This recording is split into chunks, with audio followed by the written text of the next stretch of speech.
So a lot of homeowners, when they're buying solar, they usually will ask about batteries, but when they find out that it can only power, fridge and lights, they don't really want to invest $15,000 into that. But if it was a seamless full home backup and everything worked in your house and you never had to think about it, that's something that a lot of homeowners really have an appeal towards.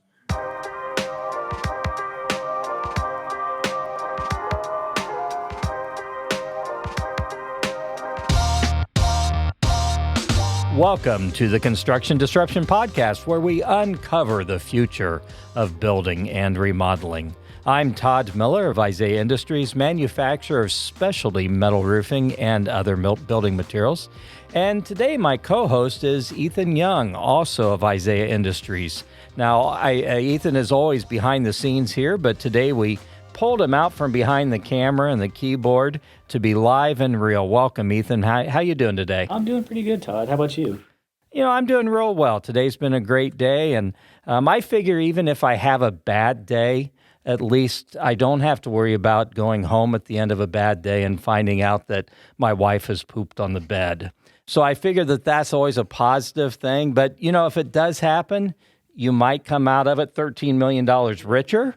So, it could work. So that kind of gives everyone who's listening a cue as to when exactly we recorded this episode. But looking forward to our time today. So our goal here at Construction Disruption is to provide timely and forward-looking information regarding the construction world. As part of that, we always look at new innovations as well as trends in practices, building materials, the labor market, leadership, and other things. Basically, our goal here is to go out and learn of new and emerging disruptive things that are going to shape the future of building and remodeling. And then we go out and find an expert in that area to be spotlighted as a guest on the show. In today's episode of Construction Disruption, we're going to finally talk about something that I've wanted to talk about ever since the beginning of our show, and that is solar power. Certainly, solar power has been a major disruptor in construction and is going to continue to be for the foreseeable future. So, to guide our conversation today and share his expertise, today we have Spencer Christensen from Salt Lake City, Utah. Spencer is the co-founder of HomeGrid Energy, and he's also director of Lithion Battery Inc. Spencer, welcome to Construction Disruption. It's really a pleasure to have you as our guest today. Thanks for having me on. I love being part of this. I think it's interesting. You entered into the world of solar at a pretty young age, and you're quickly making a career for yourself as well as a place as an industry leader.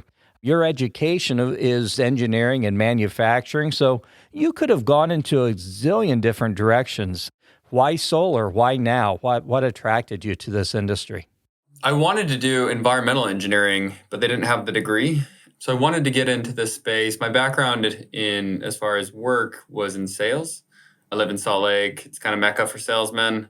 And I met my friend's uncle is the engineer that designed the battery cells on the Bezos rocket and the railgun. He's one of the pioneers of lithium iron phosphate. And we met about 2 years ago, and we sat down, had dinner, and he told me of this vision where he said, in the future, one of the commodities, like what's going to enter the commodity space is batteries for homes. And I was like, it blew my mind. I was like, no way, that's crazy. Like I had no idea that was going to happen.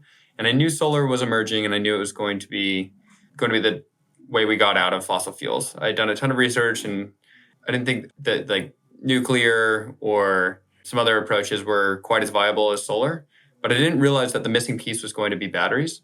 And as soon as that clicked that night, we just launched. The next day, I bought the domain for the company. I got the investment ready to go and just started calling. I probably called 100 solar companies the next day, trying to figure out the market, understand what was going on, who the competitors were, what the market, where it was going.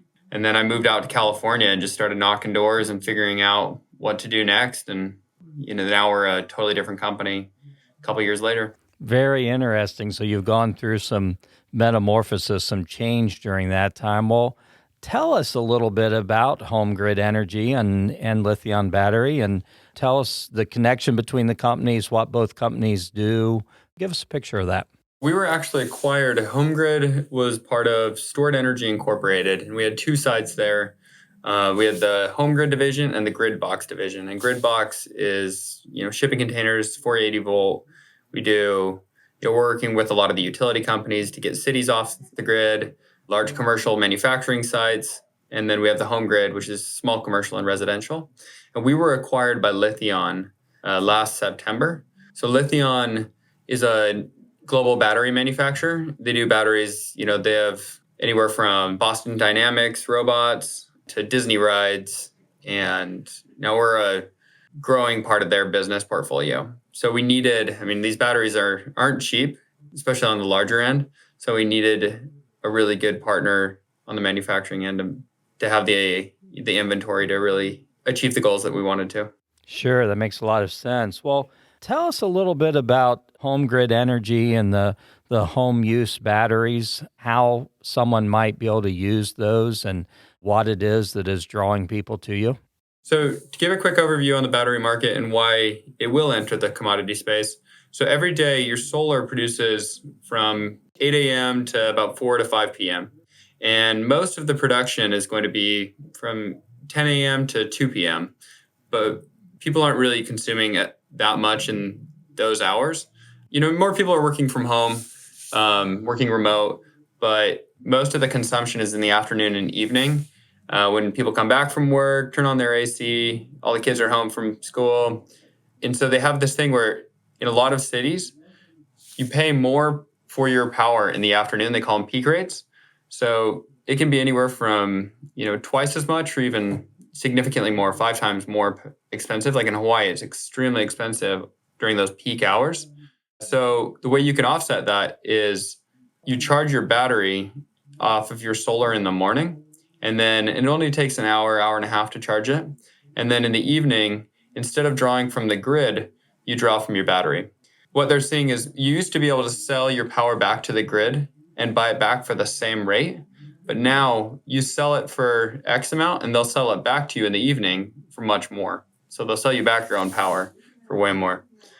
And cities actually do want batteries. Our biggest clients are the utility companies because the grid failures are usually just because there's too much consumption and you can't just crank up the consumption on the whatever fossil fuel coal plant, right? It's pretty steady what you can get out of it. So with batteries now, this is a viable way for homeowners to deal with their own consumption, not tax the grid. There'll be a lot less grid failures as people shift over to their own solar and batteries. It's a distributed energy market, which is significantly better. It's safer.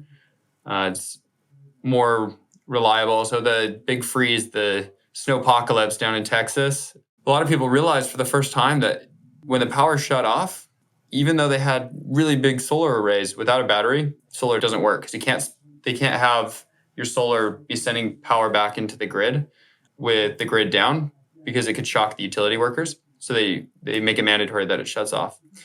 So there's the emergency backup. A lot of people love that peace of mind. In Northern California, they have blackouts during fire season all the time. And people around the country are realizing the grid isn't quite as stable as they thought. So there's the two parts of it. It's economical, like it pays for itself in a lot of areas. Hawaii, it pays for itself in, 3 years. And then these batteries will last 15 years, so it puts money back in your pocket. Now, that's kind of an overview on batteries in general and why it's growing. The question as far as why they use the HomeGrid battery over other batteries. So quick info, Tesla opened the market quite a bit. There's some great ones like Enphase and SolarEdge, which are the inverters, and Enphase and SolarEdge now have their own batteries. You've got about 10 other main players in the space. The reason that we're significantly better than those players is our output is anywhere from 3 to 5 times more.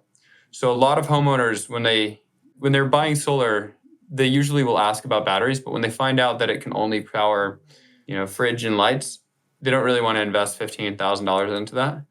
But if it was a seamless full home backup where you didn't have to do any maintenance like on a generator and everything worked in your house and you never had to think about it, that's something that a lot of homeowners really have an appeal towards. That's what we came into the market with the mindset of how do we have full home backup? We want a modular approach and we want to decrease the labor time. So the way we did that is it's got 15 kilowatt continuous, which if you look like an Enphase battery, which is a really great one, but it's kind of older tech. They only have about 4 kilowatt continuous. So we've got 15 kilowatt continuous. And it's like with a car, you've got the gas tank, how much you can use and how long it can go. And then you've got the engine, which is like how much power you're getting. So our battery, the reason that this is the best battery on the market is not only is it modular and you can customize it for the home like Lego pieces, but you can also power everything. That's really cool. I noticed something when I was kind of researching your guys' website before was that modularity. I'm a little bit of a lay person. I didn't know much about it. I've seen the Tesla Powerwalls and stuff before, but seeing all those different sizes and like all the different, it's so flexible compared to something like that. That really draws a lot of people in. This is a weird kind of timing thing, but I saw a YouTube video from a Texas homeowner like a couple of days ago. I didn't know I was going to be on this specific podcast, hosting for it, and he was talking about the exact same thing with, okay, well, how can I get a backup? And he thought about generators, and he's like, okay, well, I'm only going to use it every couple of years maybe, and I don't want to do the maintenance. And he thought about a home battery, but he couldn't find one that was like not just really expensive and too much for him. So it was the exact same situation. He ended up getting a smaller battery kind of thing that he could keep and just had solar panels up on his roof. But he had like most of the same points you did where, it can save energy during the peak times and it can help power the whole house. His is not. His is only like, I think it could do AC and like the lights for a couple of days. But I know it was interesting timing that I happened to watch that video right before this. So. This may be a completely off-the-wall question, so I may be entirely wrong. I mean, would it be feasible for someone to put the battery in without having solar, simply to use it to store up energy during off-peak times or to protect themselves during rolling blackouts or something? Yeah, we see that all the time. The only time, though, that you really wouldn't want to add solar is if your roof was a shape that wasn't, faced in the right direction, or if you had a lot of different facets and it didn't make sense, or if you had really big trees, crazy shading around the house. Because across the country, solar is cheaper than fossil fuels everywhere. So it always makes sense. Even if you have a small solar array, whatever you're offsetting, it still would be cheaper than drawing from the grid. Sure. So you can definitely get batteries without solar, but solar almost always pencils out. But it's a great point. We see it all the time. Preppers love it. So you folks use the term lithium iron phosphate batteries. Is that the same technology as the other batteries, or is that different than the other batteries? No, that's a great question. So LFP's been around for my partner, Stu Graham, he was one of the pioneers at Valence of lithium iron phosphate. The reason everybody's shifting over to LFP versus NMC, which is what you have in your phones, it's what Tesla and what the cars use, Generac and LG use on their batteries, home batteries. It's a little bit lighter. It's like 30% lighter, which matters in a car, right? Density is really important in a vehicle. Sure. But the reason Rivian and now Tesla Motors is shifting over to lithium iron phosphate is it's a lot safer. There's no thermal runaway. So if you heard about any of those microgrids, like in Australia, the Tesla fires that took like 3 days to put out, the NMC batteries, nickel, cobalt, and manganese, they spit out an oxygen, so they can burn underwater, and you have to pour like cement on them or go to pretty extreme measures to put them out. It took several hundred firemen to put out on the microgrid scale. So everybody's shifting over to lithium iron phosphate because there's no thermal runaway. So they're much safer. They'll also last quite a bit longer, anywhere from, it can be even up to twice as long, 50% or even twice as long as the NMC batteries. There's no memory on them either. You can cycle them all the way down without damaging it, which is a big deal. Very good. Well, you had mentioned earlier that you are recording today from the ABC Supply Sustainability Experience Center in National City, California, and you have a relationship with them. Tell us a little bit about the Experience Center there, what they have and what someone could, lack of a better word, experience by going there. So ABC, quick overview on them. They're the largest roofing distributor in the U.S. They have over 900 storefronts, and they've really dominated in the roofing sector. Here at National City, San Diego is one of the epicenters of solar across the world. And, some of their staff had some experience with solar. So essentially what was going on here is they started selling solar and working with solar companies. Eric Treslock started adding in his portfolio of different solar accounts and did that for a couple of years. I paired up with them at the beginning of COVID, And we started figuring out a plan to onboard ABC nationwide. So now we're in kind of phase 2, where for the next month, we have trainings across the country. We've got the Northeast coming online. We already did a training with the Southeast. Now we have the Midwest, NorCal, Hawaii. We've got about 8 to 10 locations ready to stock. And, there's 100,000 roofing companies across the US. I genuinely feel that roofing and solar are going to be one market. It makes sense. They're already on the roof. When you're doing a sale, it's not a cold call. You already have the confidence of the homeowner. It's an upsell, but it's the best upsell ever, because for the homeowner, it's a steal. It's not like they're paying more. They're actually paying less. It's a bill swap. Instead of paying more to your utility company, they're paying less. So they're saving them money. There's all these issues with solar companies puncturing the roof and voiding the warranties, causing all these leaks. Roofers can solve that problem.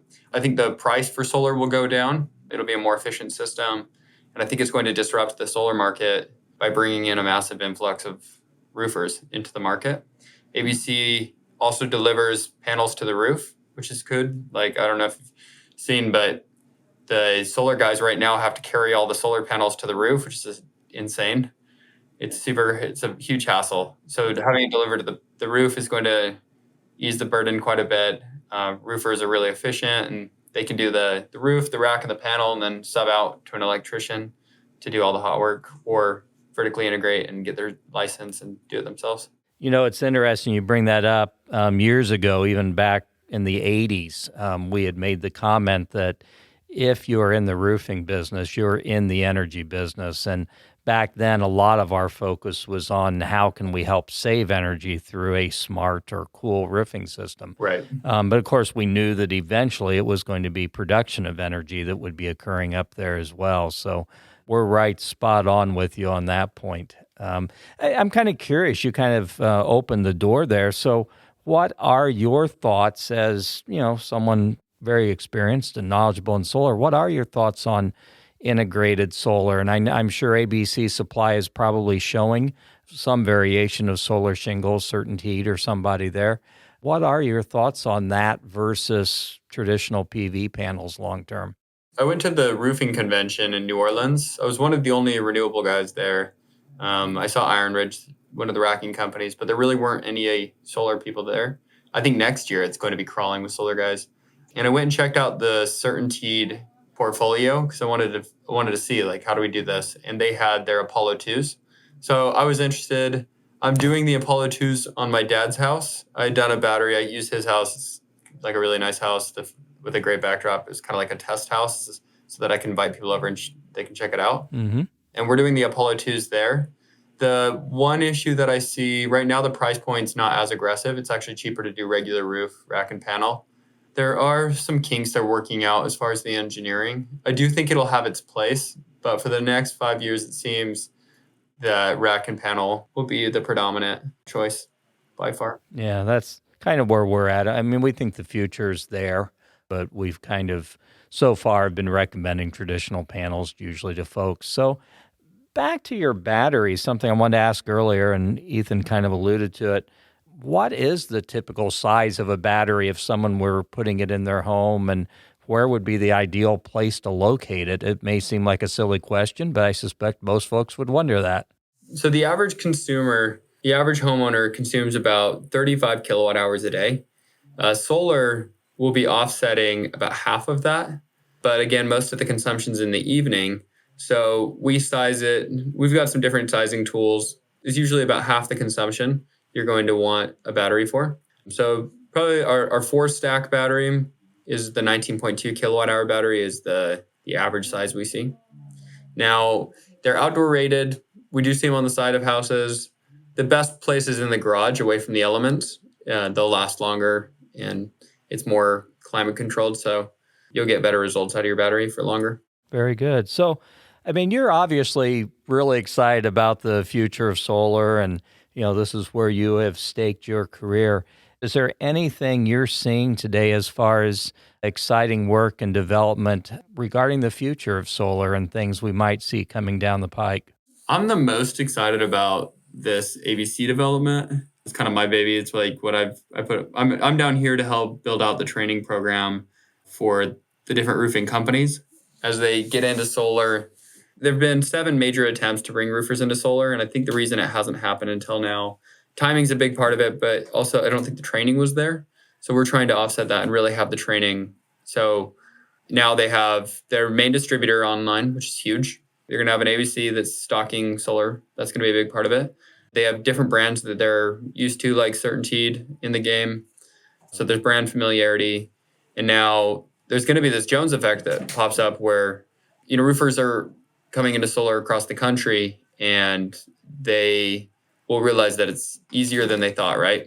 So we just have to have the training program as that effect kicks in and they're looking around and seeing it happen so that it's very simple for them to jump into it. That's probably what excites me the most right now. I think it's gonna be a big part of it. I also love seeing the utility companies come online. I don't genuinely like the way that utility companies have operated up to this point. There's been virtually no disruption, and they kind of just been milking off of an old system and kind of lobbying. But now they're our biggest customers, and they're realizing that it's kind of like when AT&T cannibalized their own market. They realized that everything was moving away from landlines, and they came out with a force of disruption in the landline space. They're doing the same. The utility companies are putting batteries on people's homes and massive batteries for communities and huge solar arrays. So it's really fun to see solar enter the commodity space. What are some of the areas of the country where you are seeing utility companies being the most progressive in regards to solar? I know, interestingly, our local power company here in Ohio has several large solar fields, but I think that's a little bit unusual here in Ohio. So what are some of the areas that you're seeing particular progress being made? I just saw some stuff over in Nevada, really big projects that are exciting. California, of course. PG&E, they burn down cities every year. So they have massive incentives to start shifting over. Their grid's pretty rough. Hawaii, Texas. The Northeast is really great. They have one of the best utility programs. So it's kind of popping up everywhere. But like Florida's starting to really get after it. Mm-hmm. Very good. Well, it certainly seems like something that no one is going to be able to ignore if they're in construction. I mean, it truly has been a disruptor and will be going forward. One of the things that's interesting to me, we see a lot of designs of buildings, and some of these are homes, some of them are what I call monumental buildings or churches or government buildings, but I see a lot of things come to us from architects. Very rarely matter of fact, I'm not sure I hardly ever remember seeing a set of plans where solar is an intentional and original part of the design. Do you think that's lack of knowledge or awareness on the part of the design community? And do you feel that will be something that will have to change in the future? That will change across the board. In California now, you have to have solar. Sure. What I've seen is everywhere else copies California. Whatever starts California goes everywhere. So, I mean, they already have in California, a commercial build 2023 on has to have batteries as well. So, yeah, it'll be very, very common to see across the country that it's mandatory to have solar, mandatory to have batteries on residential and commercial projects. Do you see anyone reaching out to the design community? And I ask this because I know we've got a number of architects and designers in our audience. Do you see anyone intentionally reaching out to the design community with solar education, or do you think right now it's more, okay, you're going to have to do what's according to code, go find yourself a solar guy and get it done? I don't know if I'm the right person to talk to about that. That's a really great question as far as what the education program looks like for these designers, where I don't know if it's a fail point. It's pretty straightforward to design these systems. I think the biggest point here could be that if it is part of the original design, the price point could go down because it's not an additional price added on later. Mm-hmm. And that's the whole goal, is how do we decrease the price across the board? Because if once solar and batteries is cheaper than the grid, at that point, it's like right now solar is cheaper than the grid everywhere. But when solar and battery are cheaper than the grid everywhere, it's a totally different ballgame. Sure. Well, in a few weeks here, the AIA annual AI show will be held in Chicago. It'll be interesting. I'll be up there. I'll be looking out and seeing if there's much mention or talk of solar at the show. It'll be really interesting to find that out because it seems to me like that may be something that just isn't a lot of awareness out there yet amongst the design community. So be interesting. Yeah, I think you're right. It's a good point. I did want to ask, I kind of thought about this in that same video that I watched, that homeowner had a couple EVs. So I was curious on how you thought those kind of played into the battery system. He was discussing kind of using them as a temporary power source for a battery, or I also just read an article about the new Ford Lightning, the electric pickup truck, that you can kind of use that as a pseudo battery in case of an emergency. So what are your thoughts on that? I think it'll have its place in the future. As of right now, with the Ford Lightning, unfortunately, you can't power that much. You definitely can't have like your AC or multiple appliances going. The output's so small. But I do like the concept of it. I like the direction they're going. You know, if the power goes out and people don't really want to drain their car to zero because then your car can't go, I think there's going to be a place for both. I mean, I can't wait on my house. I'm going to have, I can't wait for a bidirectional electric vehicle, but I definitely still want my own battery for daily use, offsetting my power bill and never drawing from the bill or from the grid, and a solar array to charge all of it. Yeah, I think it could be a really interesting kind of unified system in the future where your car is off electric, you're getting the power from solar, and it's kind of just all working together. I think it could be really special. Yeah, well, so a lot of people are gone during the day, and the goal would be to charge your car off of your home battery, which I think is, and the price points are going down. And in 5 years from now, it's going to be even cheaper. And so I think both are going to be part of it. So I'm going to ask you a question that's very personal to us, and it may not make the final cut. We'll see, but I have to ask it. So there's a chemical that's used in the high-performance coatings of metal roofing systems that is currently being impacted because what we're told is the EV batteries are used this chemical also. It's something called PVDF. And I'm curious if that's anything that's familiar to you or used at all in your batteries. It's polyvinylidene fluoride. I tried to Google this really quick, and I think I saw that it was, but I'm not sure. Okay. So. PVDF, let's see. I don't know anything about it. I'm not a chemist. I've got a really great chemical engineer partner. It's all the talk in our industry right now because, it's very difficult for us at this point to get enough of the coatings that we use on a regular basis. And a lot of it's being blamed on the electric vehicle battery industry. Okay. Yeah, I'll check it out. I don't know enough about it. I've never heard of that.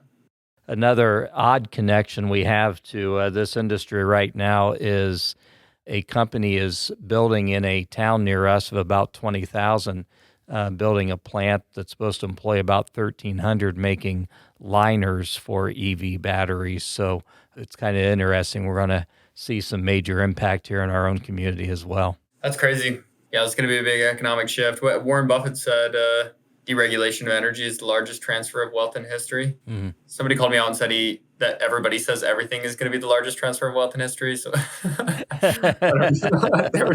they called me out on it, but I don't know. I think it's supposed to be, WoodMac said it's going to be like a $15 trillion market. So I think we're all going to feel it. It's going to hit every community. Oh, absolutely. I believe. Yep. So, Spencer, a lot of our audience members are folks who are fairly early in their careers in construction and design. Any advice you'd have for folks entering this industry for their career, especially pertaining to the world of solar or clean and renewable energy? Anything they should be watching for, anyone they should be paying attention to and listening? Any real super interesting places for them to look to further their career? Just saw yesterday, the charging stations are about to be pushed through, so we're going to see a lot of money going towards charging stations. You have to think about how much infrastructure it's going to take to have hundreds of thousands of these around the country. Sure. That's going to be a big part of the market. I think there's some great opportunity there. We do a lot of bids for those. I think finding the right company and culture is huge. The group that I've been able to bring on is phenomenal. Everybody works extremely hard, and I genuinely believe in this space and what we're doing. It makes a big difference to have like-minded individuals that, we want to make money and we want to do well, but it's like we want to see change and be part of that change. Do the right thing. Absolutely. Yeah. Good stuff. Well, this has been great, Spencer. We are getting close to the end of our time and greatly appreciate your time here today and the information you provided. I do have to ask, as we get close to the end, if you're willing to participate in something we call our rapid fire questions. Now, these are just 7 questions we're going to toss at you. All you got to do is just give a quick, immediate answer, and everyone needs to understand if Spencer agrees to this, he has no idea what we're going to ask. So, are you ready to do this and check out our rapid fire questions? Let's do it. Awesome. Question number 1, what one word describes you the least? I think he might have lazy. blushed. I'm not sure, but Depends who you ask. Probably some people would say quiet, but I would hope lazy. hey, that's a good response. Yeah, that's awesome. Second question. If you were in the Olympics, what event would you participate in? I love soccer. I'm nowhere near good enough to be part of that, but I'd say soccer. Sounds amazing. Well, it's all an if. That's good. I always joke with my wife that mine would be that one where those people ski and then stop and shoot at each other. And she explains to me that that's really not what's going on. But I know. Decathlon would be sweet. I feel like curling is probably my best bet. hey, there you go. Awesome. All right, question 3, what language would you like to learn? French. I know Spanish. It's my second language, but I would love to know French. What draws you to that? It's super beautiful and nobody ever uses it. Yeah. Which totally makes sense. I feel like more useful would be Mandarin. I probably should answer Mandarin. Yeah, French is cool. Okay, question 4. Favorite flavor of ice cream?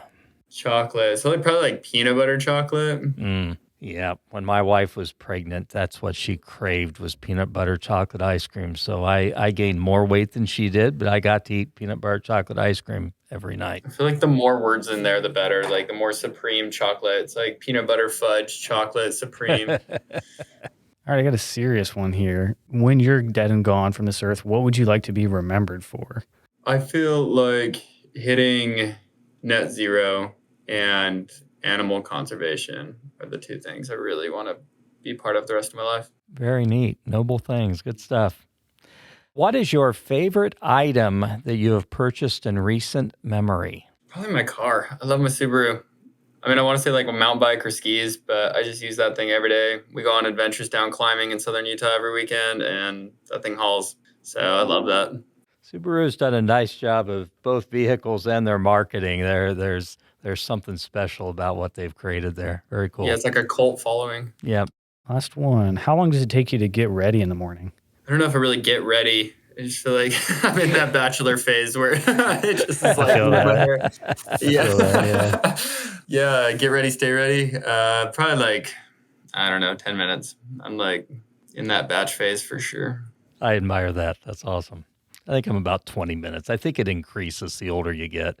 Even though I don't have hair to worry about anymore, yeah, there's other things. Anyway, this has been a real pleasure and privilege. Thank you so much.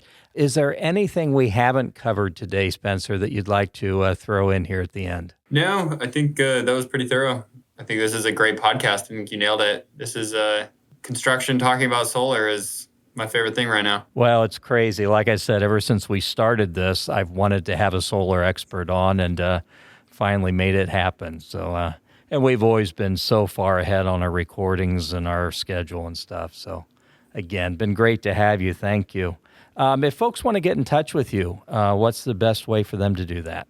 On our website, on homegridenergy.com, if you want a demo on the product, you can find us on the contact info. You can reach out to my personal line, which is 385-321-1850. I'd love to talk to anybody, and we'd love to help people understand more about solar in general, or if they have battery questions, we're here for it.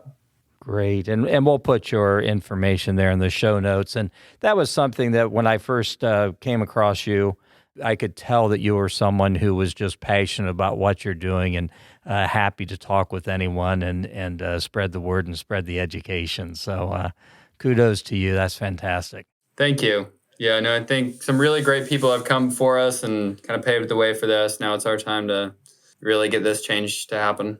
Well, best of luck, and we look forward to watching you further your career and further your business as well. It's fantastic. Thank you. Well, thank you, everyone, for tuning into this episode of Construction Disruption. Our special spotlighted guest has been Spencer Christensen of Lithion Battery and HomeGrid Energy. We encourage you, please watch for future episodes of our podcast. We always have more great guests on tap. Don't forget to leave a review on Apple Podcasts or YouTube. Until the next episode, though, change the world for someone, make them smile, encourage them. Two very powerful things that we can do to change the world. In the meanwhile, God bless, take care. This is Isaiah Industries signing off. Until the next episode of Construction Disruption.